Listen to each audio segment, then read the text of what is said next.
rocking around the Christmas tree. That's what we're doing right now. What's going on, everybody? It's time for the Binge Boys podcast. I'm your host, Logan, and on the screen in front of me is Matt. What up, my man? What's going on? Yeah, I think we got the name of the episode right there, right off the jump, rocking around the Christmas tree. We'll see about it. We'll see what's trending and what is appropriate to throw in the title, but sure. Rocking around the Christmas tree is a strong contender. Early favorite. An early favorite, a most likely to win it, hopefully. Per the Vegas odds that I'm looking at right now as they're unfolding. Yeah, there's a those don't work. There's a there's a Vegas. Oh, that's why it doesn't work.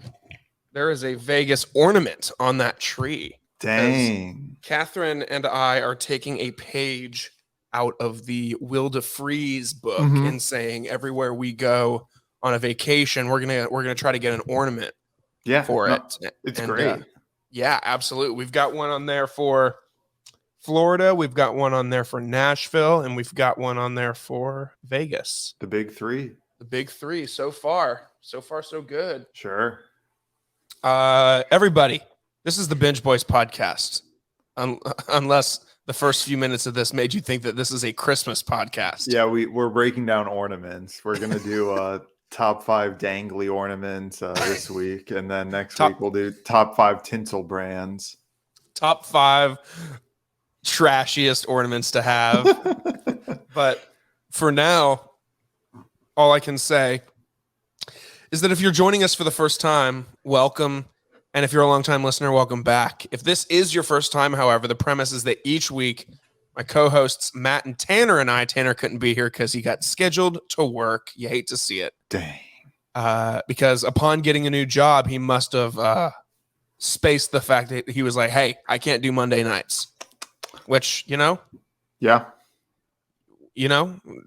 I was just looking for an excuse to get him out of here. And you know what? This proved. So, Tanner, if you're listening to this, you are not welcome back. So, damn. No, just kidding.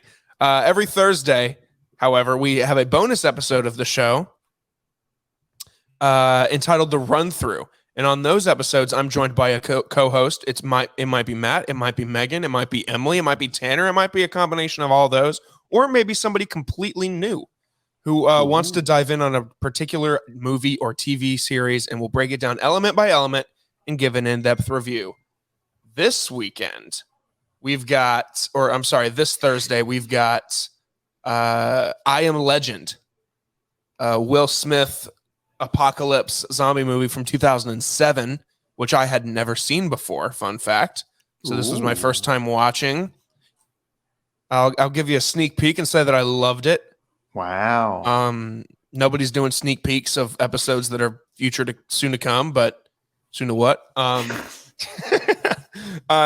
First thing to support us, what I need from you is to follow us on Instagram at Binge Boys Podcast and at Twitter at Binge Boys Pod. Instagram, you get more structured announcements, top 5 lists, reviews. Twitter is a little more free flowing. If a poster drops, we'll tweet it. If a trailer drops, we tweet it. We also throw those top 5 lists and reviews and announcements there. But Twitter is a more engaging conversation into what's trending, whereas Instagram kind of takes what we talk about and promotes that, where the Twitter is more, like, hey, this is what we breaking news, the new Ghostbusters trailer dropped. Here it is. Check it out type thing. Yeah. So the Instagram will be that eventually. Probably the start of the new year, the Instagram is going to start posting posters and trailers and that kind of stuff, because we're doing a whole lot of fun stuff here at the Binge Boys this holiday season. Stay tuned for all of that. Keep a damn eye out. Hey, you might check that stocking one more time because we're going to stuff it. That sounds horrible. Next thing, I just need you to go to iTunes and leave a 5-star rating. And if you listen on Spotify, leave a follow and then just tell a friend. Everybody's asking, what's the next thing to watch? What's the next thing to binge? We've got you covered here. Matt, we are going into the new year and everybody wants to be on their hotness and fitness journey. And one of the biggest aspects of that lifestyle is eating healthy and meal prepping. Most people have no idea. Oh, sorry. No, it's hard, man. It is tough. Catherine, actually, big shouts to her. Prepped and Ready's going through a few changes. They're moving to a new kitchen, actually. Dang. So for the next week or so, she's got to do her own meals because their kitchen situation is kind of,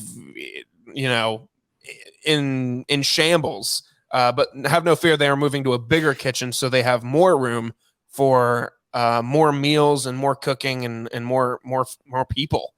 Very cool. So shouts to them for expanding. But Catherine's been having to meal prep on her own this week, and it's tough. Like having to go back to the store, spend that extra money. You don't want to do any of that. So Prepped and Ready has the solution to cover all of that. Prepped and Ready delivers high-quality, fresh meals with health and fitness in mind, and with a variety of healthy, low-calorie, but delicious meals. They cater to anyone's personal needs. If you live in the greater Atlanta area and you're interested in meal prep made simple, go to preppedreadymeals.com. Use code BINGE15 at checkout for 15% off the first-time order. Matt, I don't know about you, but if you're like me, you have 20 different water bottles or koozies or containers in your kitchen. I'm drowning in them, man. It's a problem. Fun fact, right before we started recording, we unloaded the dishwasher and reloaded it with probably 3 water bottles. And I was like, you know what? This sucks. It's a problem. It is a problem. And unfortunately, transitioning into the wintertime, you start to drink, at least personally, you start to drink less and less things out of a can. It's more of a summer situation. You kind of start drinking your eggnogs or your spiked holiday punches. You're drinking that out of a glass. We don't have canned eggnog yet. I'm working on it, so maybe that's a future sponsor. But okay. More on that later. Yeah. But having all of those koozies, water bottles, containers, it's just a damn hassle. If you share that frustration with us, let me tell you about Frost Buddy. Frost Buddy is the world's first universal beverage can bottle cooler. Sorry. The Universal 2.0 is their latest, and it holds 16-ounce soda bottles and 16-ounce cans, slim cans for your seltzers and your Michelob Ultras, 12-ounce bottles and cans, and many more. No longer will your dishwasher, like mine, like Matt's, will be filled with 7 or 8 different bottles or coolers every week. Not at all. Just one. That's Frost Buddy. If you're interested in jumping on the Frost Buddy train, you can go to frostbuddy.com, use code Logan Lewis in all caps for 10% off that purchase. If you're skeptical, if you're not sure, use the code. It'll take that little percentage right off the top, and then it's not overly expensive. That's one of the main things I love about Frost Buddy. You hear about something like this, you hear about a competitor of theirs, say Yeti, say other brands, which I have one, and I'm sure, Matt, you do too. I mean, we've all got an Igloo, a Yeti, a whatever, and they run you back like $60, $70 sometimes. They're tough. Frost Buddy costs you like $35. It's easy. And you're thinking, wow, $35, is that on sale? No, that's their regular price. Get out of town. No, I will not. I'm gonna stay right here and tell you that they're only $35, and with that 10% off, you're looking at about probably $30 for this thing. So go check it out, guys. Frostbuddy.com. Logan Lewis is your code. Matt. What's up? We got some headlines. I'm looking at it here. We better move quick because we got some hefty discussions to have later on in the episode. Yeah, we do. We got one main hefty discussion Sure. but before that, I'm gonna preface it and give a short review of something me and Tanner consumed over the weekend. Dang. But before we get there, there's a few headlines that I want to tell everybody about. Number 1 being the fact that there is a Donkey Kong solo movie in development already from Illumination. Matt, again, we won't get super deep into these headlines because we've got a big Eternals spoiler alert session later on this episode. But do you think it's kind of ballsy for them to greenlight this solo Donkey Kong movie with Seth Rogen returning as? Well, can we say returning if he hasn't done his role yet? Yeah. The same predicament came across my head before I said that. I mean, it's the same situation as the Zack Snyder of the Dead universe Yep. issue where they greenlit that like ahead of time. And there's already like more things like in the pipeline. So, but I mean, it's Illumination and it's Mario, so it's a proven track record with a proven property. So it's going to get butts in seats and it's going to justify its own existence, weekend one. So yeah, we'll see. This maybe Illumination and Nintendo are just really, really freaking confident that this is going to work. And who knows, man, we might have these movies might be bangers. I mean, we don't know yet. I mean, yeah, but at this point in time, that's what we've got. And video game movies as of right now don't have a good track record. We might be proven wrong with Uncharted, but I unfortunately have a sad thought about where that's going to go, and I know you share that. Yep. So we'll see. So that's the story so far. I mean, we don't even have the first movie in this installment, and they're already telling us that we're going to get a sequel or a spinoff. The trailer for the first movie, right? We just know the cast. Yeah, we don't even know the plot line. We don't even have a release date. Actually, I do think it's holiday next year, but oh gosh. Yeah, I mean, we're going to have to deal with this stuff for that long. And if it's a box office hit, which I don't see why it wouldn't be. Right, yeah, it has no reason to fail. We're gonna be dealing with Mario movies for a while. Well, let's just hope they're good then. Let's hope. Next up, another casting. Gal Gadot, as she's known as Wonder Woman, and this Friday's up and coming Red Notice. Oh yeah. Has been tapped to play the evil queen in a live action Snow White flick from Disney. Ooh. Now, what do you think of this, Matt? I think that this is interesting because, to my knowledge, I think Wonder Woman's the only thing I've seen her in. Mm-hmm. Am I missing something obvious, or do you agree? I think she had a small role in some of the Fast and Furious movies. Oh, okay. Like Fast 6 or 7, I think. The one with The Rock, I think, is the one that she was in. Okay. Well, either way, I feel like this is potentially a different, a different role than like what we've seen her do, especially going villain. Love to see that. And I think this is kind of a pretty nebulous character. It's a really early Disney movie, so their character work wasn't really great at the time. Sort of most identifiable trait is being evil. So hopefully the script gives her a little bit more to do and she can pull it off. What about you? What are your thoughts? I think the same thing. I think it's an interesting choice. I always pictured the evil queen as being like an older woman. So like Gal Gadot, the two. She like disguises herself as like the lady with the apple, but then there's the one in like that purple get up. Right, with the crown and all get up. So yeah, I'm intrigued, man. I really am. I'm excited to see what this does. There's no word on who's playing Snow White or the dwarves or the mirror. But the only details about the movie we do have is the fact that it is a musical with new songs, also debuting alongside of the classics from the animated version. Okay. So we're going to get like a little bit of a blend, kind of what the Jungle Book did and the Lion King, where they gave us some new songs and did some classics. So maybe we'll hear about this Friday for Disney Plus Day. I don't know if this is going to be a theatrical or a Disney Plus situation. So we'll see. We'll see. Keeping it along the Disney train as the Binge Boys usually does. This is something that is very interesting. I hope I say this name right. Gael Garcia Bernal is to star in Marvel's werewolf-focused Disney Plus Halloween special. How about that headline? Yeah, I hadn't heard of this property until now, and yeah, I think you got it. Yeah, it just says that Marvel's been low-key searching for a Latino lead for its yet to be announced Halloween special. Although if this is, I've heard it's supposed to launch Halloween of 2022. I'm assuming that this Friday we're going to get an official announcement. If it's Disney Plus, yeah, that makes sense. So cool. I don't know anything about this actor. Yeah, I don't know anything about him, and I don't know anything about the character. Yeah.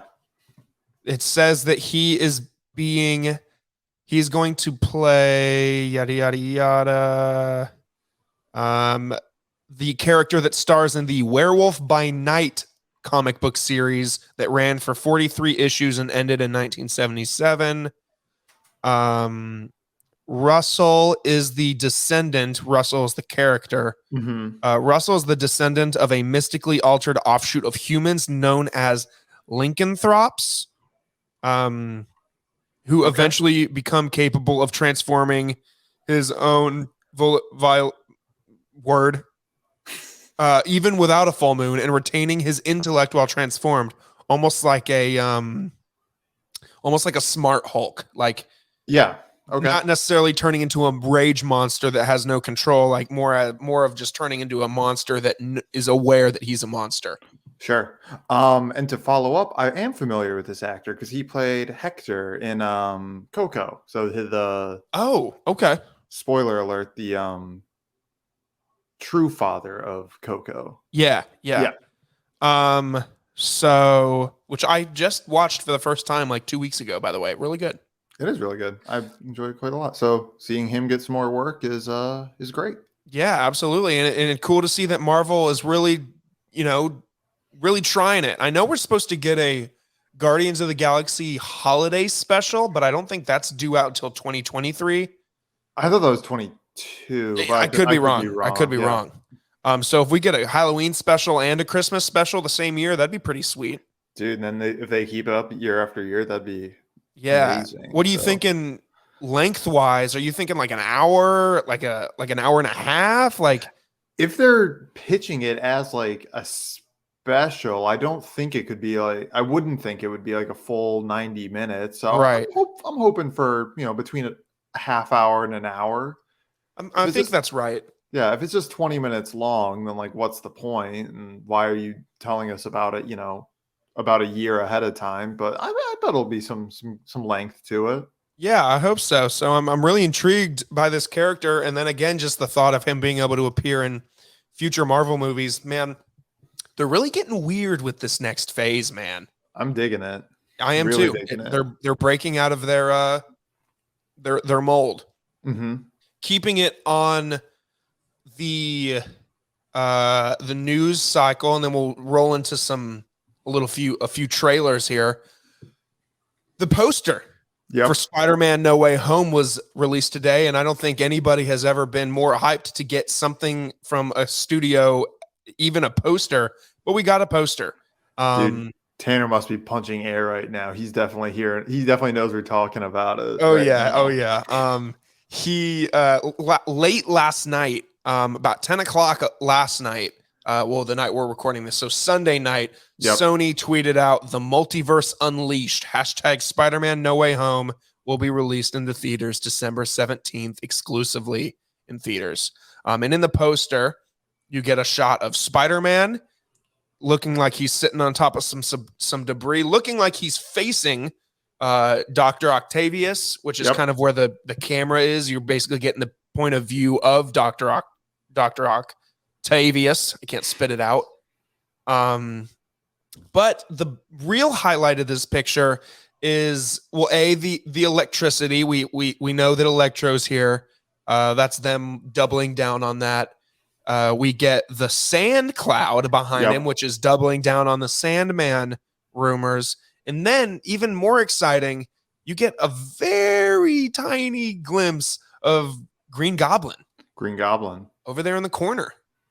Matt, is this poster, do you think this is the real poster? There's no names across the top. I mean, we know it's real because it was tweeted by the studio, but do you think that they're just giving us something to hold us off until the next trailer comes out? Yeah, no, everything about this is so calculated. This whole rollout has been just quote unquote leaks and whatever. It's all been Yeah. leading the hype train. And like we've talked about with like all these shows, they know what they're doing. They're very Yeah. smart. They're very good at what they do as well. So I was yeah. I was exploring the hashtag today, Mhm. the hashtag Spider-Man No Way Home, and there were people saying like Spider-Man No Way Home, the worst marketing in history.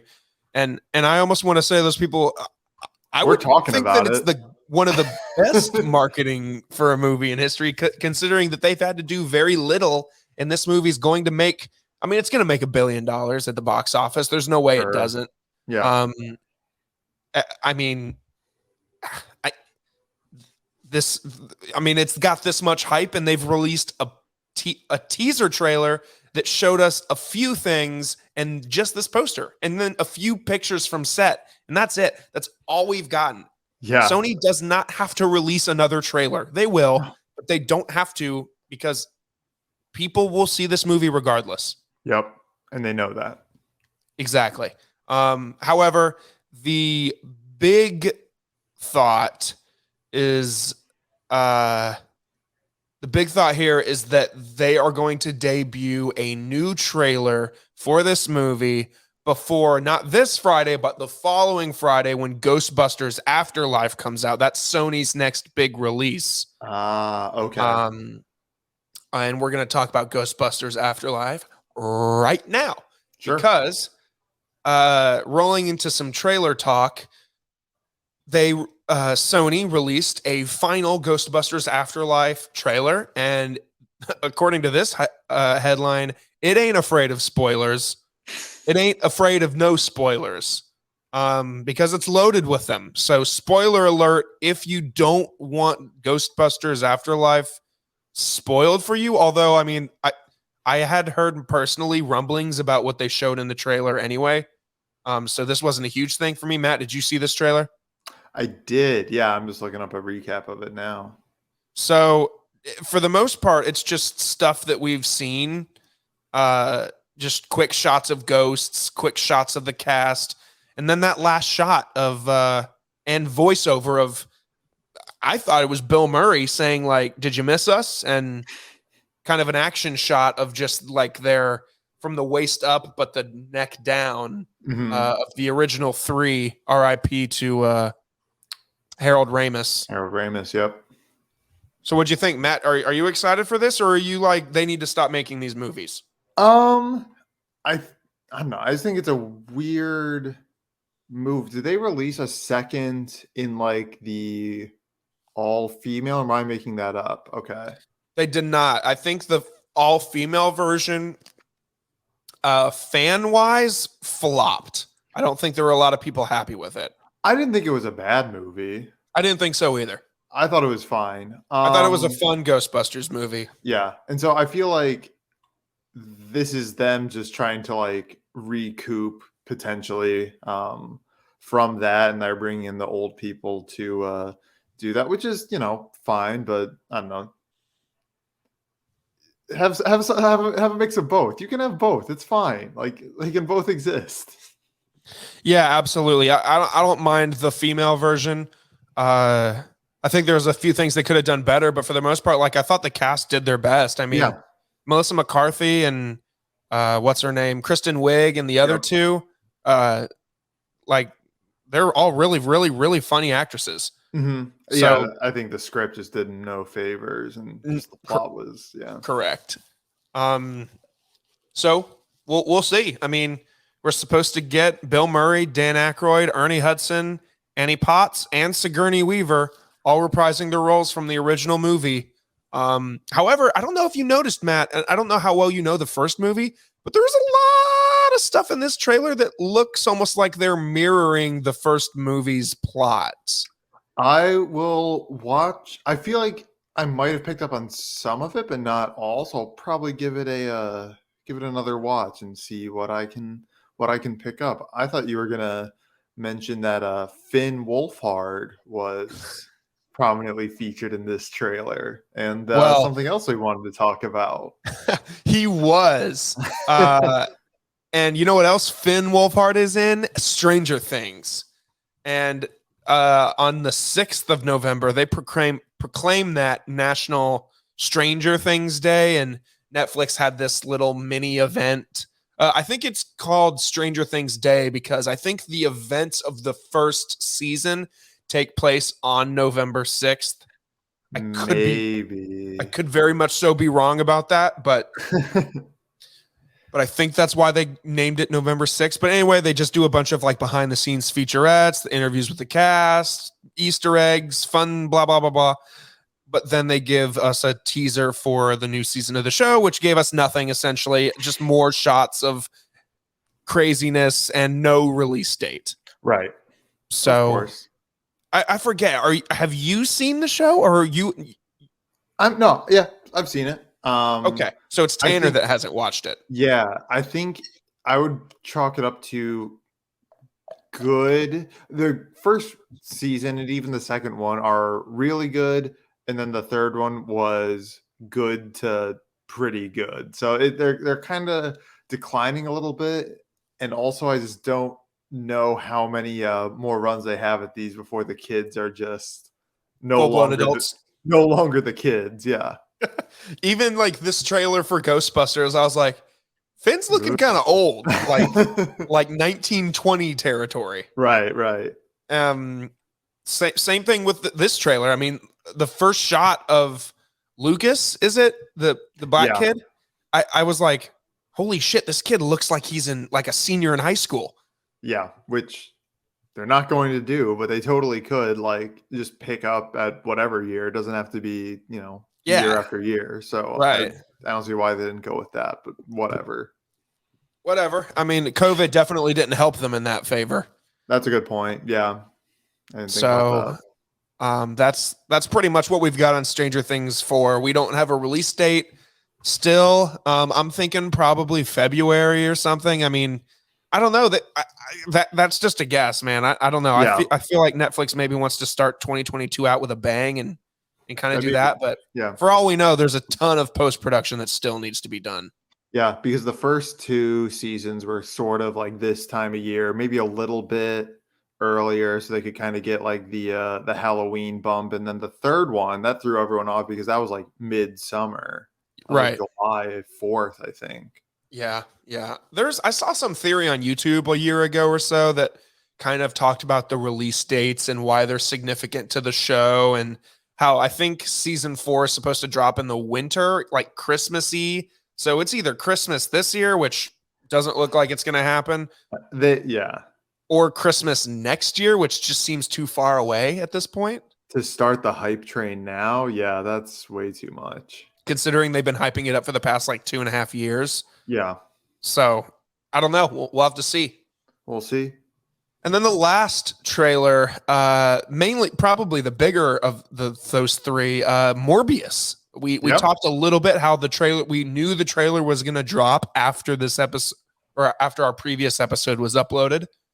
But we got the trailer for Morbius, the new movie that stars Jared Leto as Dr. Michael Morbius, in the Sony / Marvel / Amazing Spider-Man / Sam Raimi Spider-Man universe. Matt, what did this trailer do for your hype of Morbius? I think I was pretty well in, but just seeing Jared Leto sort of have to do a little bit more than just be a complete weirdo was definitely good. Looked like he was pulling it off. Looks like it's gonna be I just hope it's not another somewhat generic origin story is my only fear after seeing the trailer. Yeah. I'm somewhere in there with you too. I hope it's not just another Venom, which I mean, Sony's like trying to build up their like Venom villain verse or something like with this, and then Kraven the Hunter is going to come out in a few years that they announced. I hope they're just not trying to like cookie cutter it with a bunch of villains. I hope this one's actually unique, which I mean, it looks a bit freaky in some scenes. It looks like it could be borderline spooky. But that's what you get when you get a vampire, I guess. Right. But I think Jared Leto looks good. I mean, I don't think he got enough. I'm one of those people that swears that he wasn't given enough time in Suicide Squad to prove himself as Joker, although I still think it's the weakest Joker that we've ever seen. Sure. But I'm hyped for it, man. I seen before, I was just like, it's another superhero movie, Yeah. and it'll probably fit in the timeline, so I'll see it.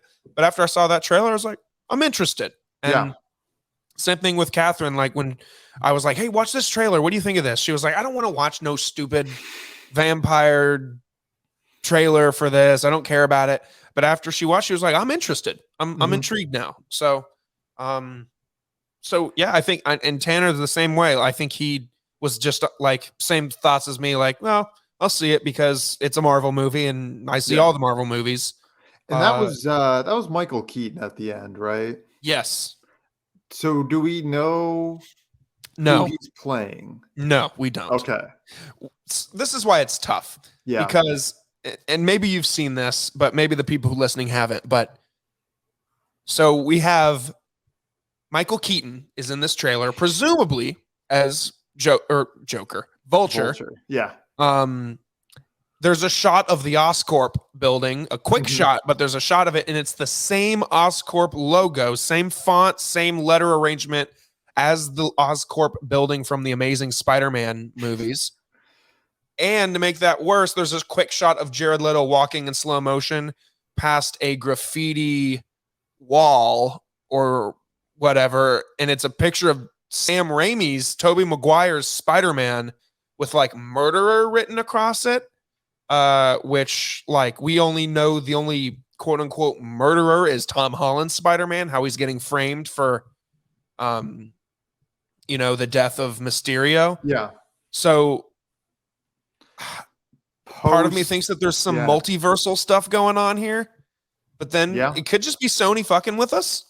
And they own the rights to all of these things, so they can put them wherever they want, and they can have them be just in the trailer but not in the finished product. Perfectly legal, nothing wrong with that. And here we are talking about it, so it's working. Doing exactly what we said earlier. I mean, Morbius has been delayed I don't know how many times because of COVID as well. People weren't hype about it, but now that it's really the Spider-Man effect, man. Everything that revolves around Spider-Man has really been getting some attention. So I guess we'll see, man. January comes out just a few weeks after No Way Home. So really quick. I hope it gives it enough time that No Way Home can shine. I'm sure it will over the Christmas holiday and New Year's. And I'm also not worried about MCU / specifically Spider-Man movie not getting its due. I'm really not worried about that. With a brand new character, it's not like a big Superman. I know, different thing, but it's not like a Superman movie coming out and potentially stealing its thunder. It's Morbius, a D-list, if you're being generous, Marvel character.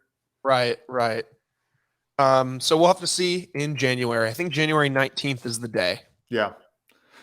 Can I bring up one trailer that was before the last two movies that I've seen in theater? I think it was Eternals and Shang-Chi as well. Yeah. Moonfall. Oh, I hadn't seen that trailer until I saw Eternals. Really? Yeah, I've heard of the movie, but I had never seen the trailer. I think it looks awful. I when they showed the trailer, I think Catherine might have said like, that looks kind of cool, and I was like, yeah, it does, but it also could suck really bad. Right. Well, so you think it looks okay, and then you look when it's being released. February 4th. When we were watching into the thing, I was like, oh, that's a dump month movie. Yep. That's a dump month movie. That's the same fear I have about Morbius. Yeah. They're dumping it in January. Whereas, I mean, I think the original release date was like March or June or something. Right. But still, man, you can't help but be worried about those dump months. Yeah. I think the movie just looks so dumb. And it's Patrick Wilson just seems out of like place. Yeah. Like, why is he in that movie? I mean, I feel like nobody in that cast like looks in place. Like they have all those names, yet in the trailer they have like no people. It's just shots of like the world falling apart because the moon is getting too close. Yeah, I mean, Halle Berry, John Bradley, who played Catherine Hootie playing Game of Thrones. Oh yeah, Sam Harley. Sam. Yeah.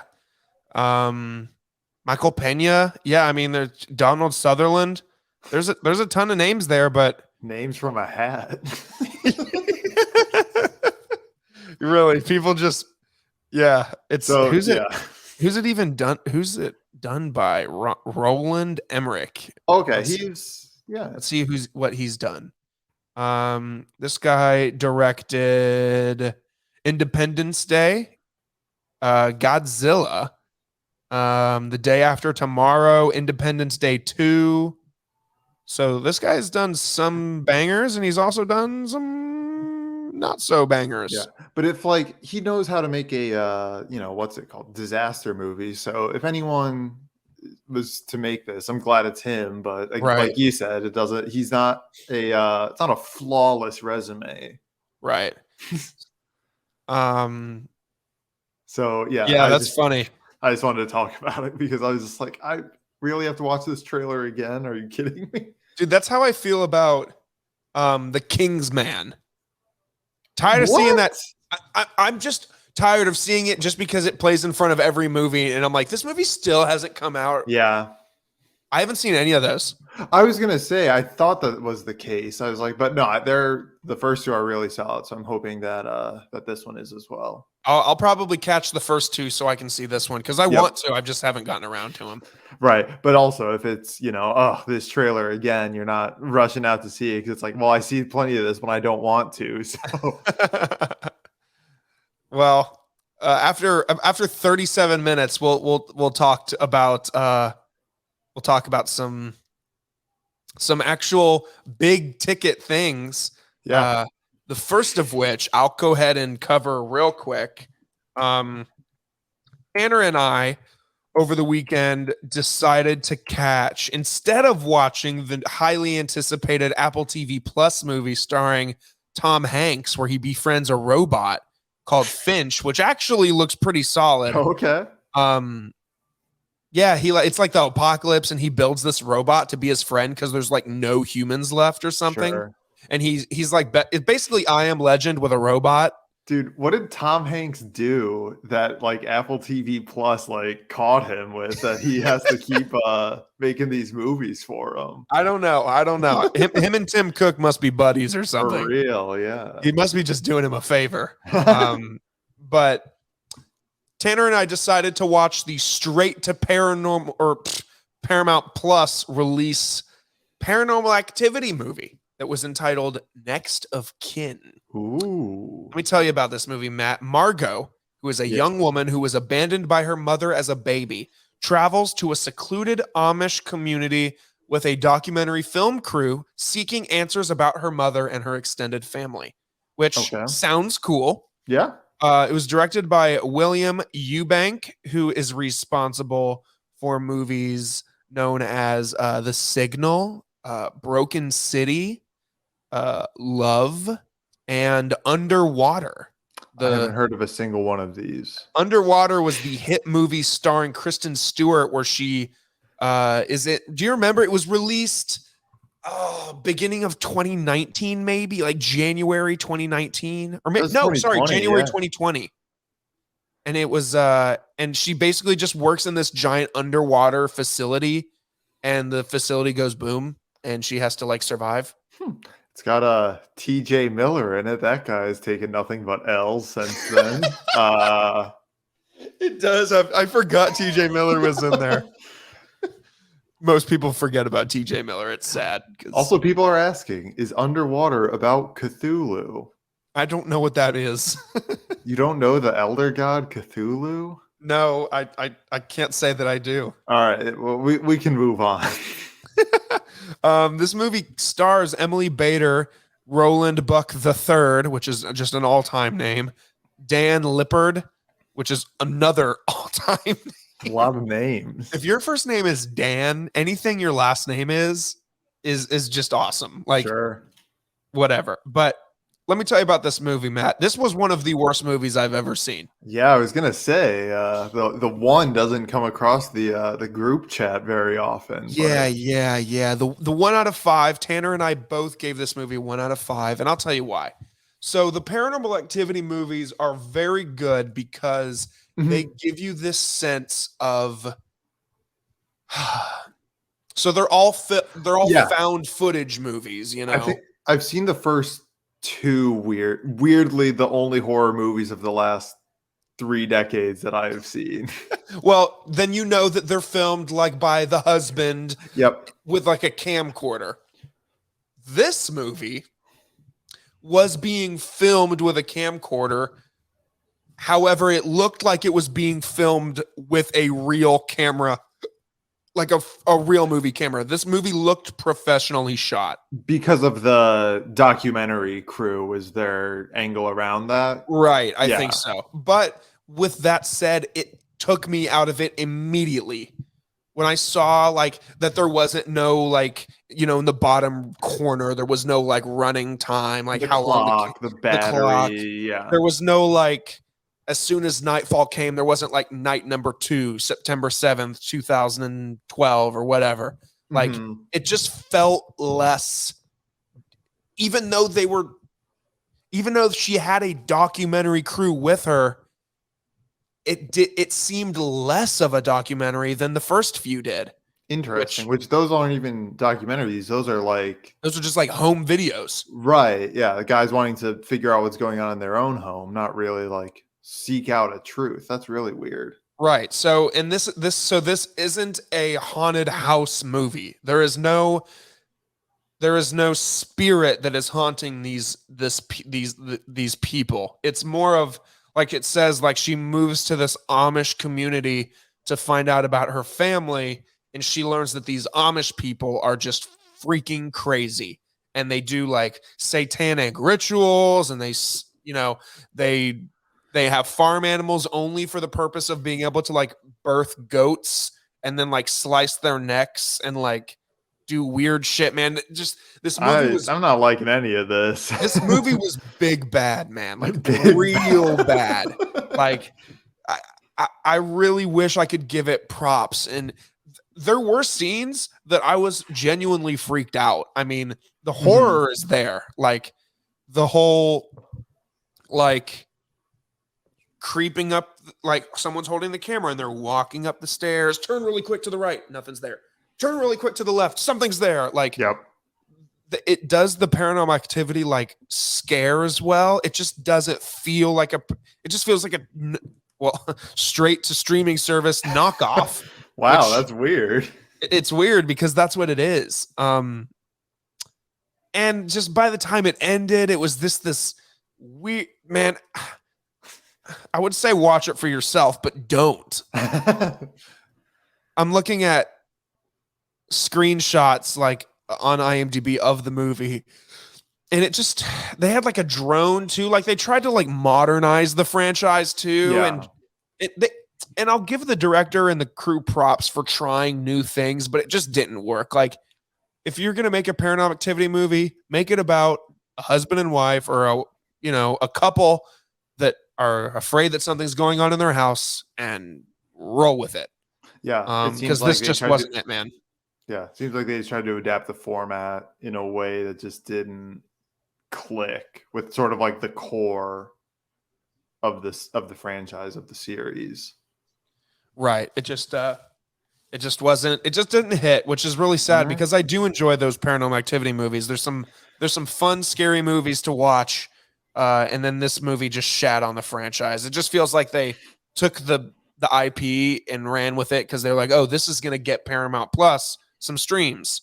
Yeah. And, Paramount Plus isn't going to have a great track record considering on Wednesday, the highly anticipated Clifford the Big Red Dog releases on Paramount Plus. Ooh. Which I will take one for the team and watch. Okay. But only because it's on Paramount Plus. If you don't have it, please don't. No, that was also a trailer before the Eternals, and it does not look good at all. No, not at all. But speaking of the Eternals, Yeah, that Matt, was yeah. let's talk about the Eternals. Everybody, in case you didn't know anything about the Eternals, which, You're in the kindly wrong highly doubt at spot. this point. Yeah, you might live under a rock, but in case you don't, let me tell you a little bit about it. The Eternals is about the saga of the Eternals, a race of immortal beings who lived on Earth and helped shape its history and civilizations. Um, Not that's bad. that's not bad, but that's a weak synopsis. Let's see. I feel like Um, not keeping the spoiler mullet intact. I think that is where the movie starts. And this actually, if you scroll down, which is weird, Okay. at the top of an IMDb page, it gives you a brief summary. But if you scroll down, it gives you a spoiler-free storyline, Oh, which okay. says, following the events of Avengers Endgame, an unexpected tragedy forces the Eternals, the ancient aliens who have been living on Earth in secret for thousands of years, out of the shadows to reunite against mankind's most ancient enemy, the Deviants, which is a good synopsis. I That's like that. good. Accurate. Very much so. So, Matt, first off, I don't know yet what you give Yeah. this movie because you did not text our chat. I thought as I soon as it ended, asked. what? I asked. I said, "Do you want to share them?" He said, "Nah." Oh, I thought you were talking about our list. Oh. Well, then never mind. Well, all Do you right. know what? Do you know what I gave this movie? I don't know what you gave it either, so that's also Oh, why I like. okay. Yeah. Well, so this movie ended. Okay. Before I say this, I've heard a lot of people compare this movie to Dune. They say the cinematography, the effects, a lot of people compare this movie to Dune. And I said, oh no. Because personally, I wasn't the biggest fan of Dune. Right. But I would love to say that I was very much so pleasantly surprised with the Eternals. I enjoyed the Eternals a lot. Yeah, I did as well. I thought it was a really, Um, really good movie. I Tanner and I both 4 out of 5. I said 4 as well. That's amazing. Yep. But you know what's funny is as soon as it ended, I looked at Tanner. I was like, Matt's gonna fucking love this movie.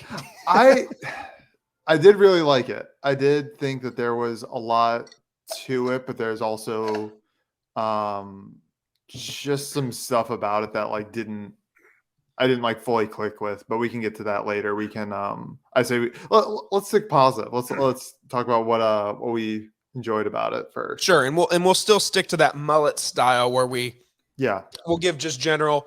So up front, I was really worried about the length. Yeah. Being I think the second or third longest movie behind Endgame and Infinity War. Yep, I believe so.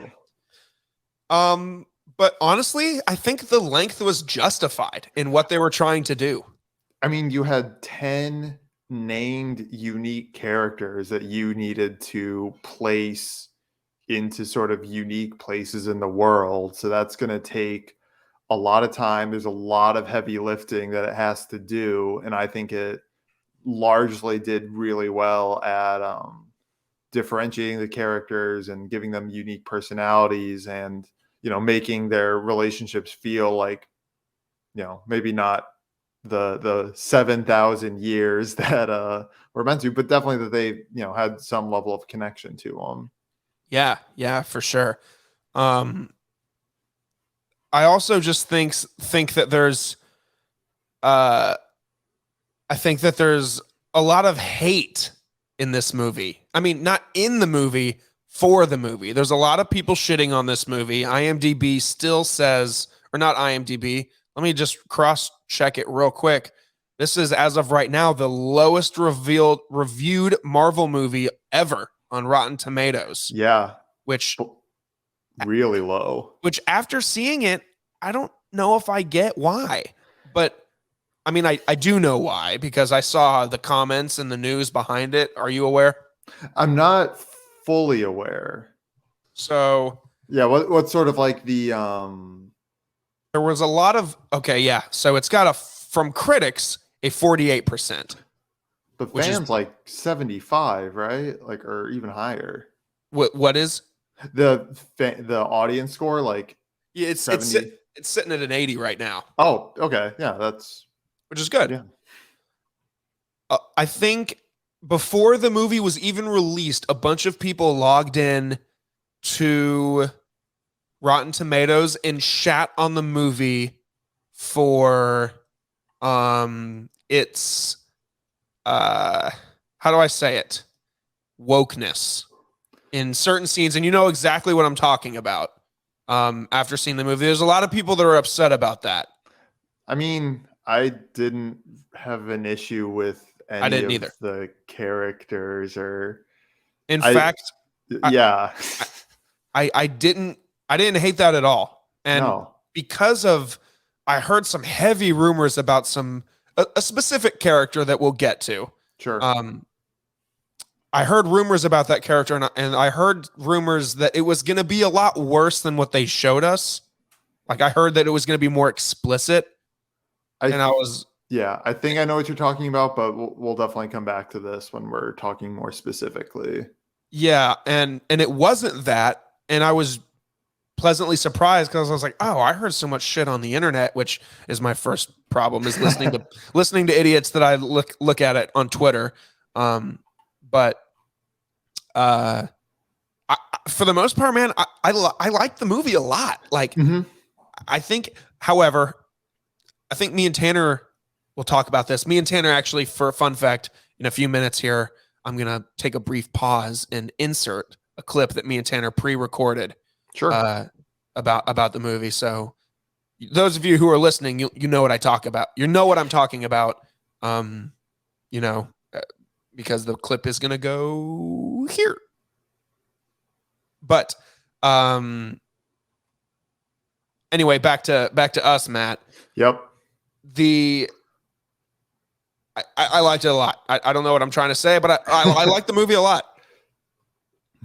What one thing that like on the ride home, Rachel and I were talking about is what were your thoughts on the choice of basically having like sort of an intro scene where you see a little bit of everybody and then sort of having like one person that you follow from that? And just like sort of the overall structure. She thought it jumped around like a little bit too much, like throughout the different time periods. Yeah, it did. I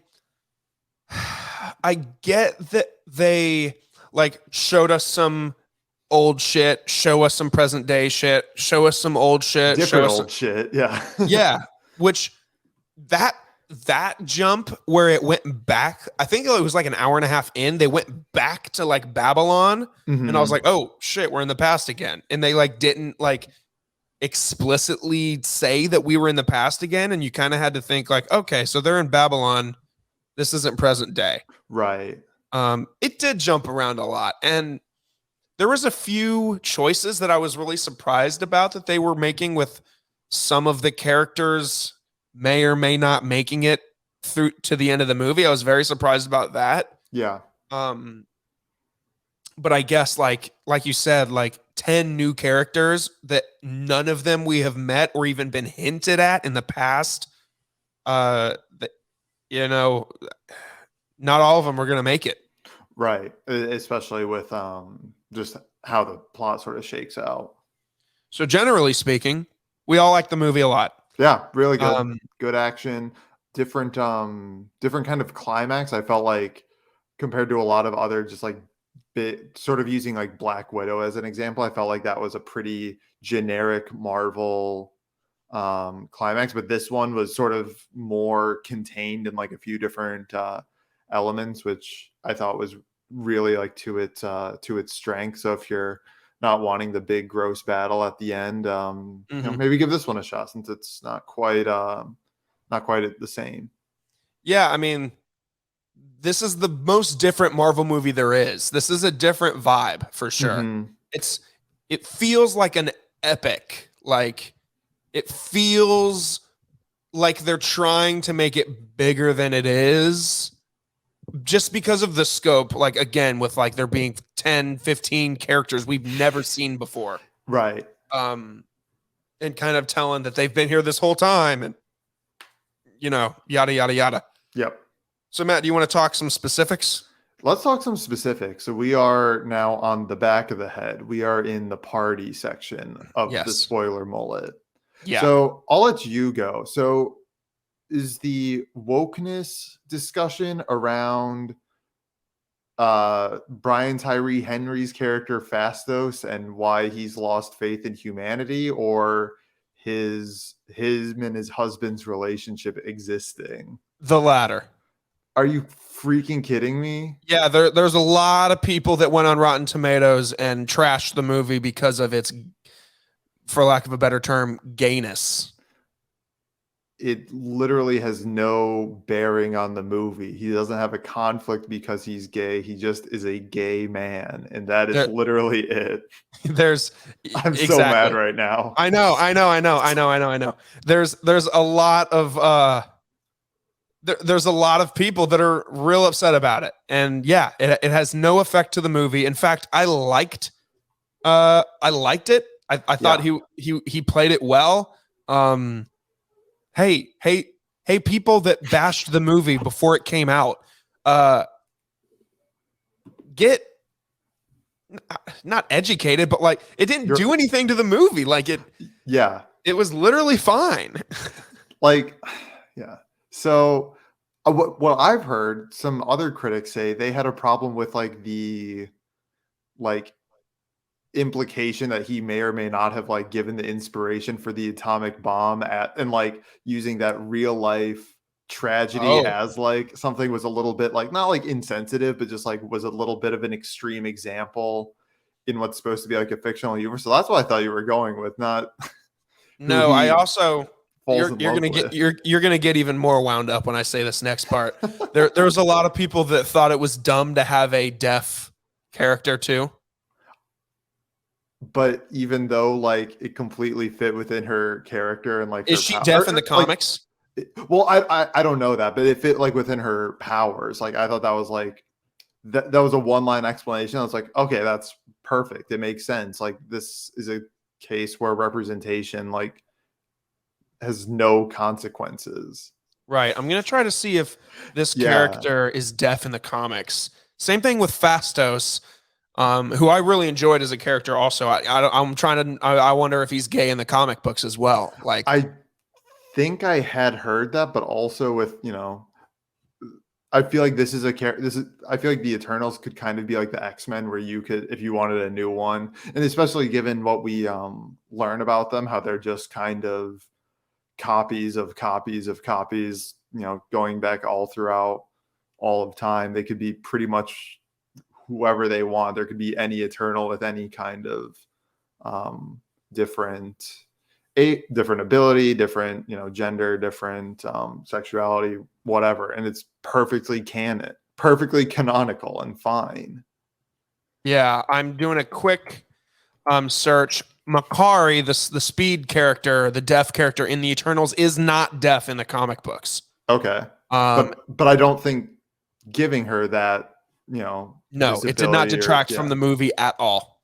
I thought it was great. I thought the diversity of the team, you saw shots of them all standing together. It's they all look different. They all have different shaped bodies, different skin colors, different levels of ability, and it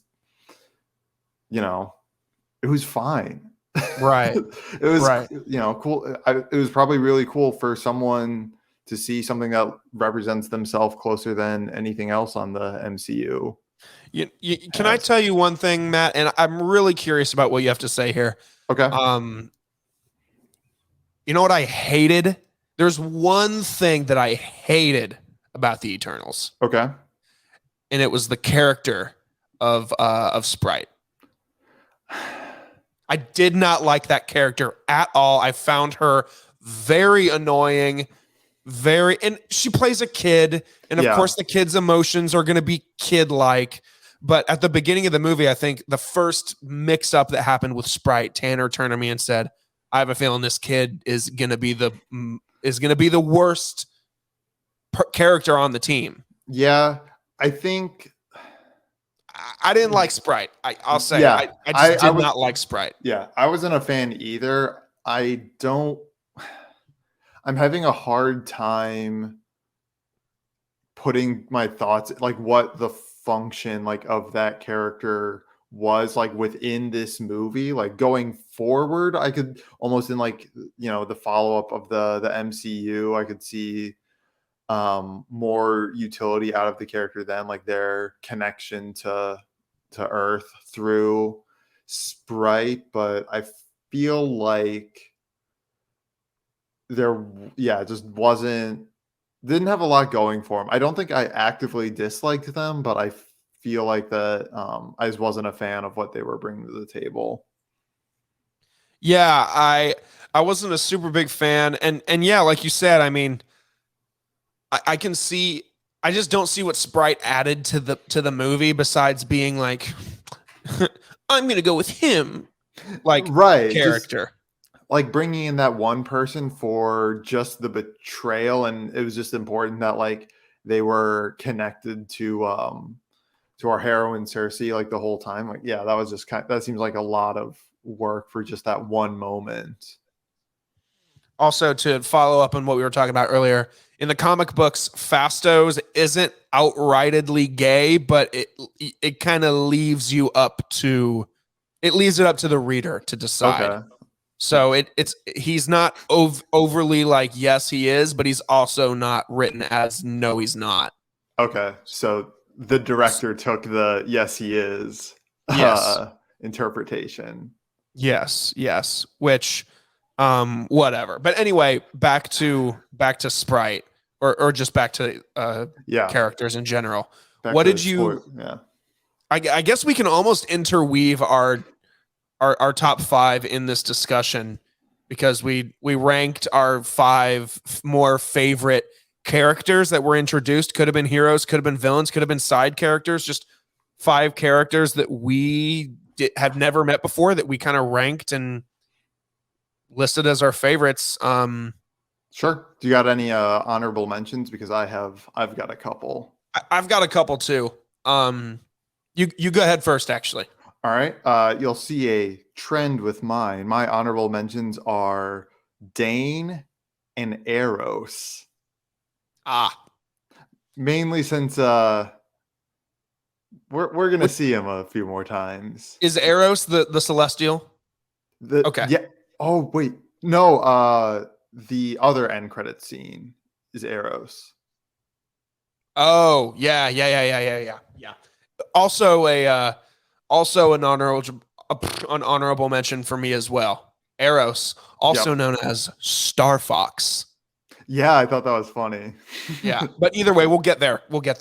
Yep. Okay. In my honorable mentions, I would throw Gilgamesh in there. Sure. I really enjoyed Gilgamesh. And I liked Cersei. She didn't make the top 5 personally, Okay. but I just liked her struggle. I liked that she was kind of the main character. Mm-hmm. I didn't see that coming. I thought it was going to be more of like a Guardians of the Galaxy situation where like the whole group is the Like main character. Yeah. Yeah. Whereas this movie kind of focused on 1 or 2 Eternals and everybody else kind of followed. Yeah. But I enjoyed Cersei as well, but just not enough to make the top 5. So Sure. we can kind of just go back and forth, just because we don't want it to run on forever. Sure. But my number 5 for my top favorite Eternals introduced or characters introduced. My number 5 was Dane Whitman. Okay. Mainly because of what's to come, and just Kit Harington. Like, I think Catherine was disappointed because she was like, I thought Kit Harington was going to be in this movie. I thought he was going to play a major role. I was like, just wait though. Like, if he was on set for over 6 hours, I will give him $1,000. Yeah, if he had 2 days of check-in, I'll be very surprised. He shot his scenes in a grand total of 1 night. Yep. You go ahead. Yep. My number 5, we talked about it a little bit. Makari. I'm always a fan of speed characters. I feel like they've been done to death, but had a lot of really unique ways to like show her and her powers, and obviously her being deaf. Like something I don't think I'd seen in like live action was like the mock cone that formed around her when she was looking for whatever the name of the celestial that was growing out of the earth. Yeah, we're going full spoilers ahead, so Yeah. just put it all right out there. So yeah, she was my number 5. Who was your number 4? I had Thena.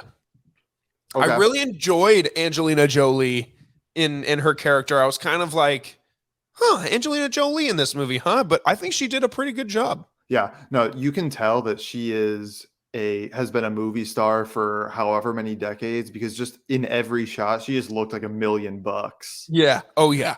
I think her naturally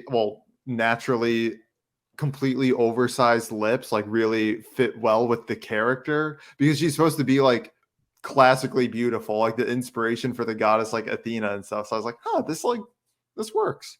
I really loved the line at the end of the movie, because the whole movie I was calling her Athena. Yep. And the kid was like, "You're like Athena?" She's like, "Drop the A." Yeah. And I was like, okay. Because Extreme Justin Timberlake in the Social Network voice. It's cleaner. oh God. Yeah, I really liked that she played a character that was like troubled and had like, because you saw that for a few of the characters, but I mean, hers is the one that was really a focal point of the movie, and ended up getting, I mean, again, full spoilers ahead, ended up getting Gilgamesh killed. Yep. And a result of other things happening. But yeah, I really enjoyed Athena and Gilgamesh. Damn, I really enjoyed Gilgamesh. But, yeah, those two had really good chemistry together. But yeah, I don't have her on my list, so I want to talk about Athena now. I am very interested to see how she like sort of sticks around in the MCU, because I think like you're saying, she's sort of like not like broken, but she's unhinged, and so I think that they could do a lot of really interesting things with her. Oh yeah, I agree. So my number 4 is Jack to the T's Kumail Nanjiani as Kingo. There's been, something I wanted to say is like this movie felt a lot more like a DC property than a Marvel one. And I feel like there's always sort of been the trope of like, this hero or this person has looked the same for their whole life, which is thousands of years long. And I think this is the first time where I'd seen someone do, I'm going to be a movie star for 120 years straight. And I think he brought his like really good like comedy chops that he's honed. And it was just a really solid character who was serious enough, but also he just kind of dipped at the finale with no explanation and then showed back up like nothing was wrong. Maybe I kind of hate him. I don't know. I thought the whole edition, and I'll say my number 3 was Kingo as well. Okay, sure. I really enjoyed the comic relief and the fact that he just brought his director along with him. Yeah, just filming like how Kingo's like dead set like at the beginning of the movie to like get good footage, and then like every time the characters react negatively, like, why are you filming this? He like looks at the director, and he's just like, did you get that? Yeah. Or like after the scene where like 5 cameras break and he still whips out a camcorder, and she's like, how many cameras do you have? Yeah. He's like, I stay strapped. Yep. So I liked Kingo as well. I thought Kumail did a really good job. I was really excited to see his character. Plus he had just shooting the finger guns. Like that was so tight. It was really cool. Like that was fucking awesome. Mm-hmm. So what's your number 3? My number 3 is Droog. I don't fully know how to say it. I typed it out. The mind control guy. Yeah. Again, I thought that was a pretty unique arc or unique like power set and sort of mindset that like he sort of came to after 6,500 years of not really being allowed to do anything. He says, I'm out. You guys don't let I want to do what I think is right, and y'all aren't letting me, so see ya. So yeah, who was your runner up? I actually didn't care for Druig's character. Really? Yeah, Tanner and I fought about this a little bit because Tanner really liked him too, and I just thought that he played not along with Sprite, but just like the whole like, I'm mad at you, so I'm gonna. I don't know. It's just something about it. Maybe it was just his face I didn't like. I don't know. Yeah, he had kind of a punchable face. Yeah, just an all-time bad face. So, I didn't overly care for him, but Sure. he ended up being tight in the end. Yeah. So that was cool. My runner-up actually is Erishim. I don't know if Okay. that's how you pronounce it, but the Yep. Celestial that talked to the characters over the course of the movie. I think he's got potential to be real big shit later on in the MCU. Tanner, as soon as the movie ended, Tanner was like, why do I feel like he's going to have some kind of villainous presence in like a future Avengers movie way down the line? Oh, well, totally. Because think about it. He's going to overlap with the Guardians of the Galaxy, who also interact with Thor now, Captain Marvel. Like, it's all there now. Yeah. I only kept him off my list because I wouldn't say I got much like character from him, but I completely agree with what your thinking is. Yeah, he just intrigued the hell out of me, and every time he was on screen, like I loved how Chloe Zhao like just showed the sheer scale of him. Mm-hmm. Like, because at first I was like, how big are the Celestials? But that first shot where you see like how small Cersei is or Ajax is talking to him, and you're like, oh my God, they're huge. Yep. Like, and then the hand and rising out of the ocean and stuff. Oh yeah, really cool. Absolutely. So I was just intrigued as hell and just excited to see where we see him next.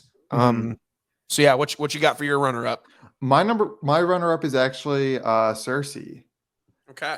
For the reason of like maybe not right away consciously during the movie, but after, I had sort of like the realization where she is almost like a foil to Steve Rogers and Captain America, in that she was given this responsibility she didn't really ask for and didn't feel worthy of this whole time, but kind of just figured it out just by sticking true to what she knew and what she thought was right, even in the face of this like overwhelming evil. So I just thought that was a really interesting. I mean, if it was conscious, great, but even if it was like subconscious, I think like that's sort of something that's there for people who think as much about Marvel stuff as you and I do. Right. So right. That's why she was like so high. And yeah, I just thought that I also really like that sort of power set of being able to turn anything into anything else. Right. A lot of cool stuff to do with that. Absolutely. And am I correct in thinking we have the same number one? I think we might. Okay. Maybe. Sure. My number one was Fastos. Same. Yep. Man, hell yeah. Yeah.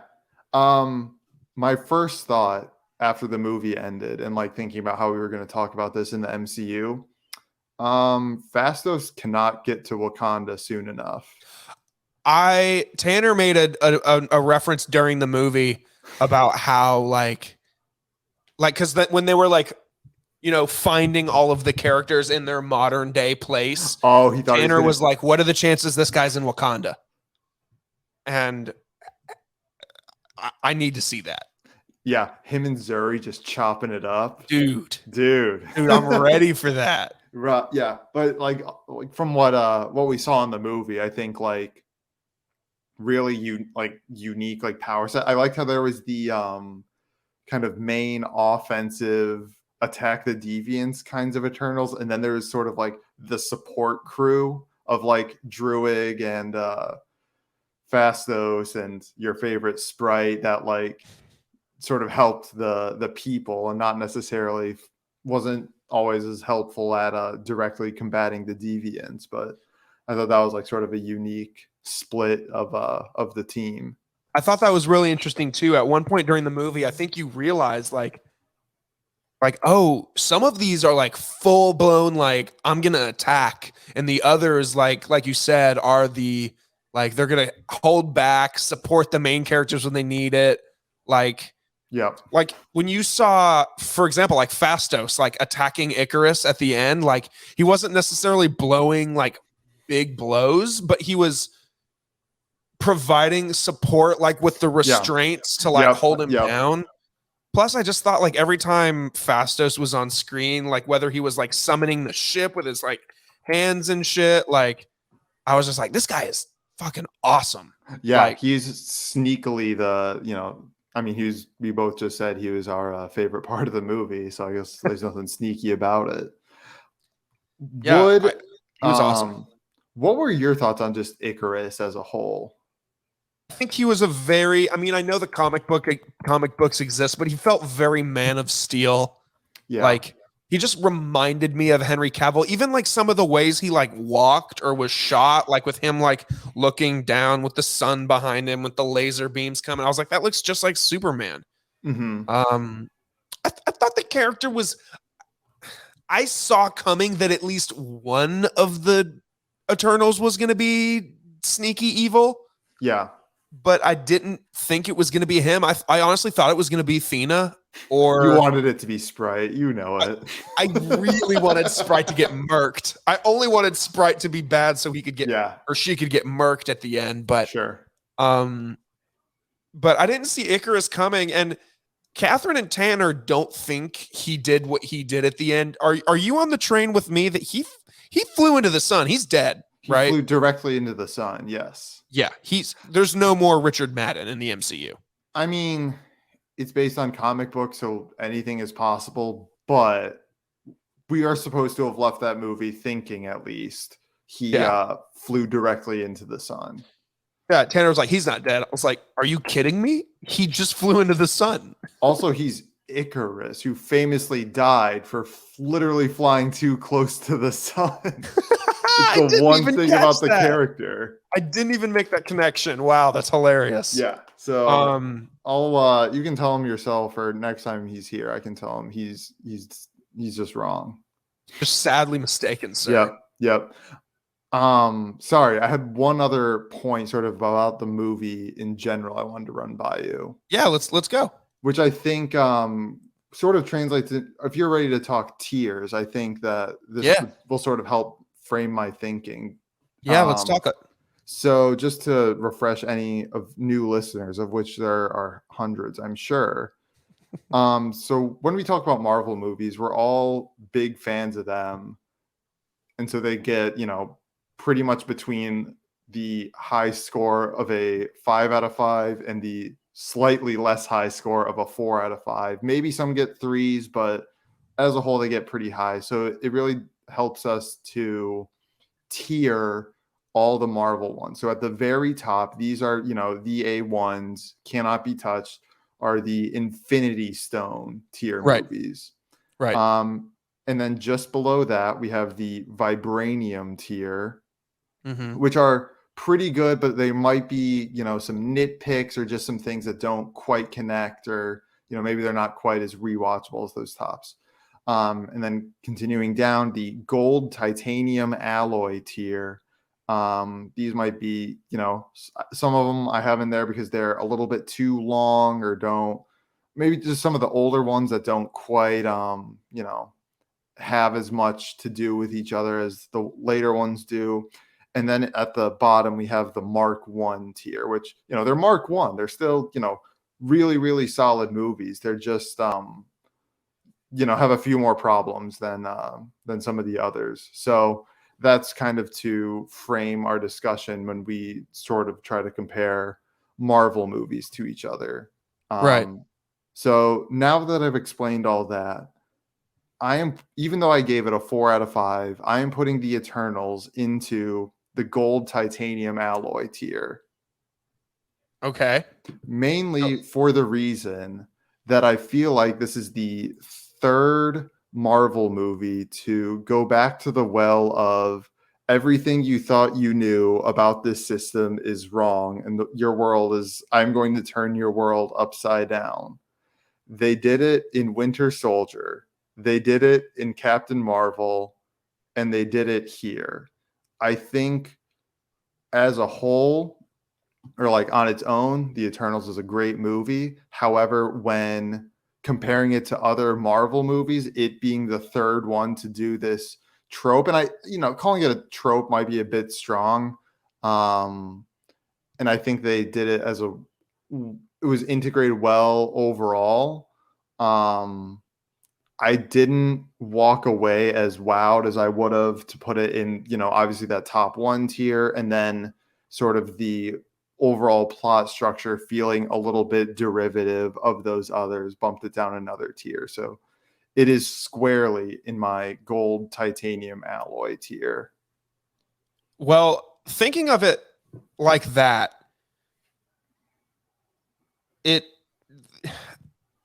I said this in my clip with Tanner, but this movie wasn't, and take this with a grain of salt, this movie wasn't fun. This wasn't a fun, like, I'm happy while watching. This isn't like, oh my God, popcorn stuff in my face. Like, This isn't a fun movie. This is I still stuff my face with popcorn while watching it. Oh, that's a different point. Complete side note. I don't know about this. Do you know this about you? Do you layer the butter or do you just throw it on top? Just on top. Okay. Fair. Back to Eternals. Sure. It's not a fun movie. Like, this is, like you just said, like the way it fits into the rest of the story. Like, I walked out of the theater saying it's definitely not an Infinity Stone movie. Mm-hmm. It might be a Vibranium movie. And up until about 2 hours ago, I was like, it's a Vibranium movie. But as you explained the way that you just did, it further affirmed that I think it's a gold titanium alloy movie. I think it's just fine. Like, when I look at the other movies I have in that slot, like Iron Man 3, Ant-Man, Iron Man 2, Loki season 1, like, they're all fine movies. They just don't, there's nothing about them that wow me. I mean, I can't say that because Eternals wowed me. But the way that it fits with the rest of the movies, it just feels like it's less fun, I guess. And I think so. And obviously we reserve the right to move them. And I think as this next phase unfolds, in my mind, it can really only move up if, like, we truly see how much, like, groundwork it laid for all these characters that it then calls back to later, Do we reserve the right to change our list as time goes on? I thought we did. I think we should. Okay. I mean, I think it's a living list. I almost want to move Black Widow down to gold titanium alloy. That's where I've had it there, the whole time when we introduced this. Because if I want to think about it like that, like, I enjoyed Eternals about the same as I did Black Widow. Yeah. Like, Black Widow was good. It just, it wasn't. I'm moving it down right now. It wasn't. Are we putting What If on this list, or is What If kind of on its own? I'm keeping What If on its own because I think they're, as we sort of discussed and just ranking the episodes and stuff, they're just kind of uneven. Okay. Either it's a character, an idea you connect with, or it isn't. And I don't think that, they're. Yeah. Sure. Okay. Quickly, or maybe not quickly, just post-credit scenes. Yep. So the first one we get is of Arishem, or however you say his name, grabbing Cersei. Oh, yeah. Was that post-credits or was that just the last scene? Sorry, mid-credit scene. That was the last. Or no, I'm sorry. That was the last scene. Sorry, I'm thinking of something completely different. Mid-credit scene. Hold up. I just got way more hype. Mid-credit scene. To which Catherine shit herself. We get introduced. Sugar. Yeah, watermelon sugar. Hey, didn't know you were in this movie. Oh, there you go.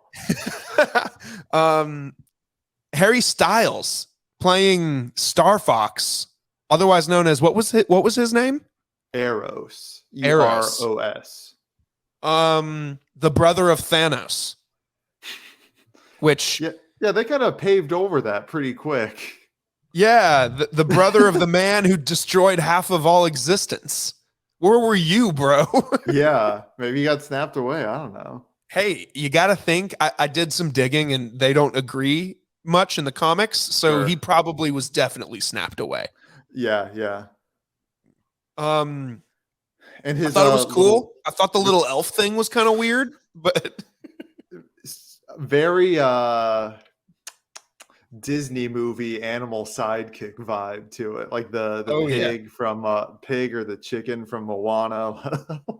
They all very got him. felt very. It felt like somebody took him out of Narnia and put him in a Marvel movie. Yeah, except he was drinking the whole time, which I thought Yeah, was good. I don't know what to think about him. Yeah, I mean, shit. I mean, it just gets me excited for whatever. I mean, you can't not be happy for Harry Styles at this point. Right? Yeah, I seemed confident in the role. Kind of looks like Steve Harrington to draw it back to Stranger Things. I A little bit, thought a that little was bit. Yeah, I thought that was him for a second, but then I remembered Twitter had already spoiled that Harry Styles was in one of the end credit scenes. I was like, oh, there he is. Yeah, I completely forgot about it until the movie, and then I was like, oh shit, there he Yep. is.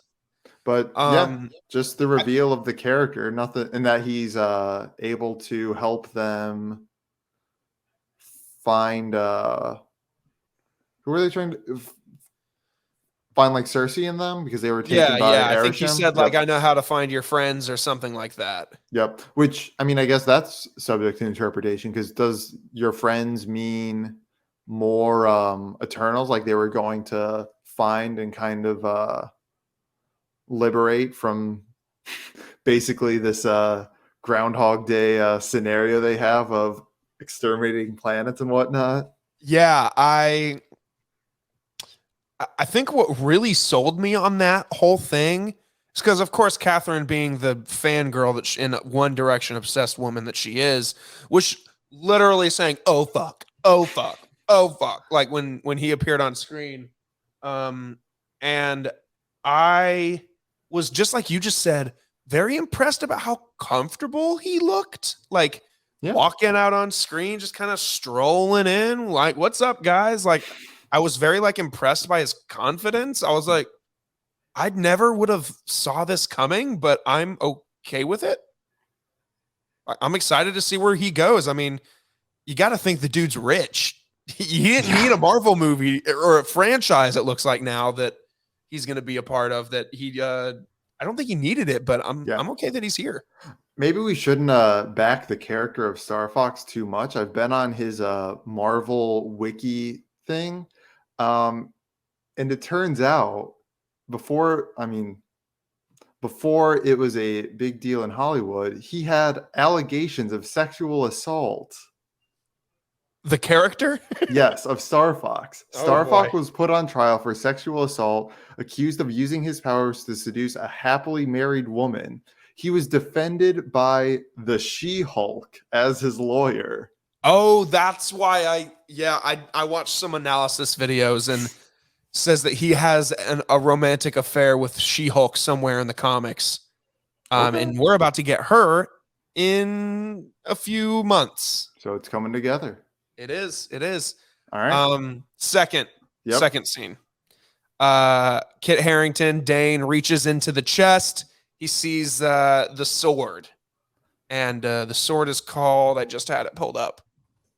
It's called something amazing. Yes. I realized searching Kit Harington's sword is just going to get me a lot of information about Longclaw from Game of Thrones, so that's not great.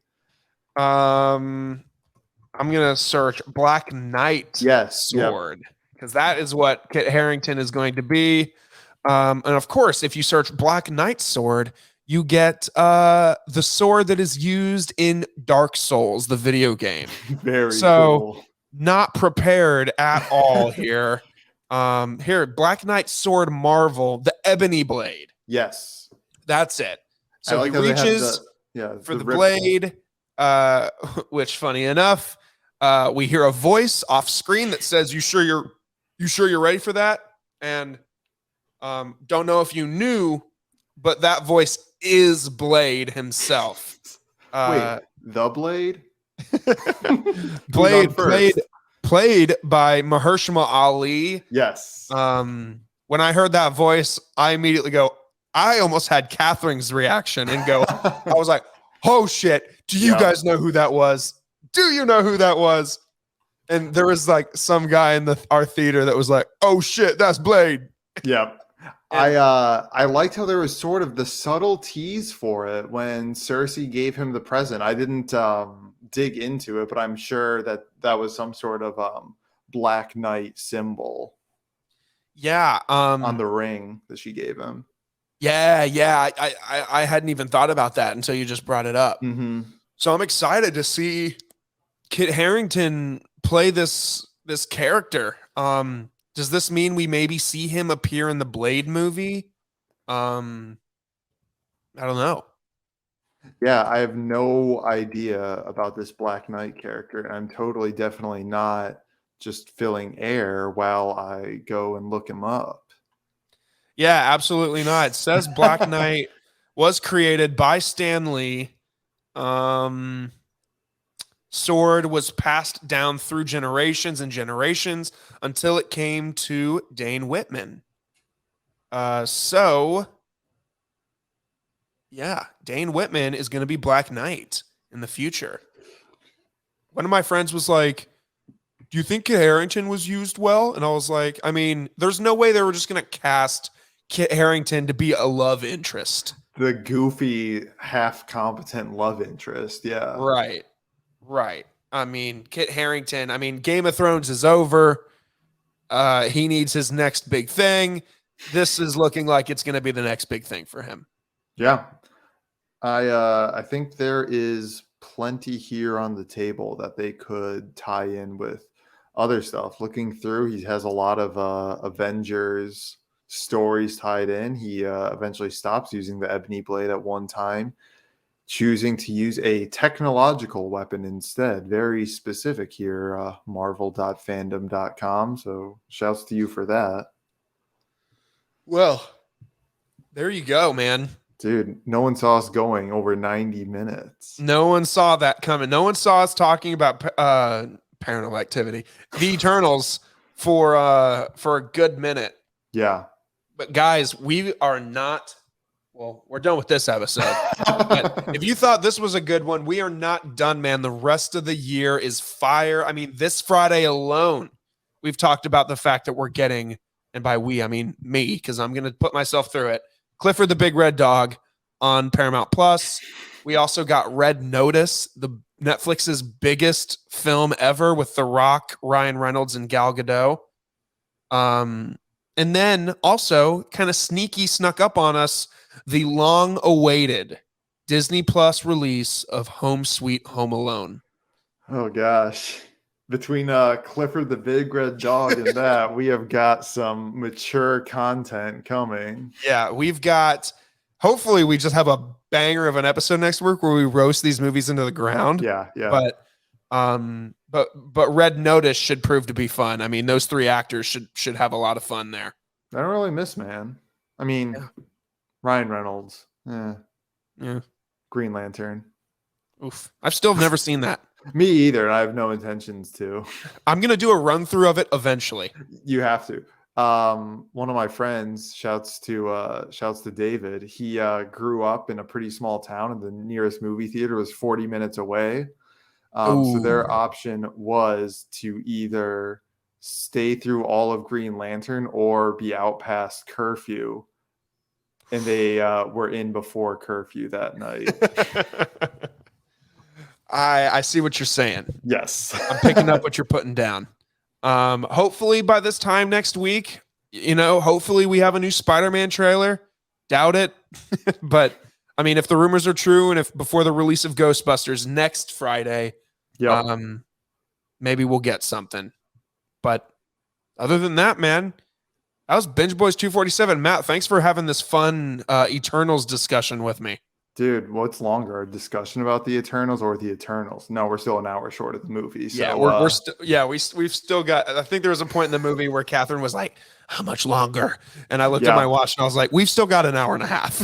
yeah, polishing off the large soda before starting the movie made it a bit rough, but still got a 4 out of 5. So it's a good Ooh. movie that way, You know, even under duress. your boy hit the bathroom as soon as those lights dimmed.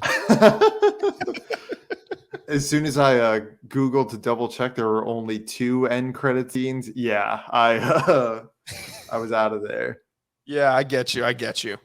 Okay, everybody. I totally lost my train of thought. Stay tuned for I Am Legend this Thursday for the run through, and we'll come at you next Tuesday again with another banger of an episode.